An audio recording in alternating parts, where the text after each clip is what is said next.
রাধে রাধে। কত সুন্দর একটা গল্প পড়লাম আজকে, যে একজন রাস্তায় দাঁড়িয়ে থাকা ভিখারি ভিক্ষে করছেন, আর একজন ভদ্রলোক গাড়িতে করে অফিস যাচ্ছেন, দিয়ে গাড়ি থেকে নেমে অফিসে ঢুকবেন। এই সময় ওই রাস্তায় দাঁড়িয়ে থাকা ভিখারিটা ওই ভদ্রলোককে বললেন যে, বাবু আমাকে কিছু ভিক্ষা দিন। তখন ওই ভদ্রলোকটা তার ওয়ালেট চেক করে দেখলেন যে ওয়ালেট আনতে বাড়ি থেকে ভুলে গেছেন।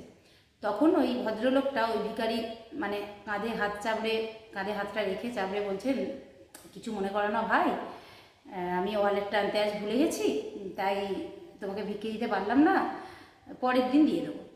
তখন ওই ভিখারিটা ওই ভদ্রলোককে উত্তর দিচ্ছেন, দেখুন কত সুন্দর, যে স্যার আপনি রোজ ওয়ালেট আনতে ভুলে যাবেন। বলছে কেন? না, ভিক্ষে চাইলে ভিক্ষে তো অনেকেই দিয়ে দেয়, কিন্তু এই কাঁধে হাত রেখে ভালোবেসে যে কিছু মনে করো না ভাই, এই কথাটা কেউ বলে না। তাই দেখুন, এই রাস্তায় দাঁড়িয়ে থাকা একটা ভিখারিও ভালোবাসার মর্যাদা বোঝে, প্রেমের মর্যাদা বোঝে।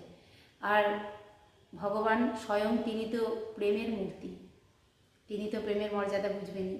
তাই ভক্তি ভরে প্রেমের সহিত ভগবানকে ডাকলে তিনি অবশ্যই সাড়া দেবেন সবার ডাকে। রাধে রাধে।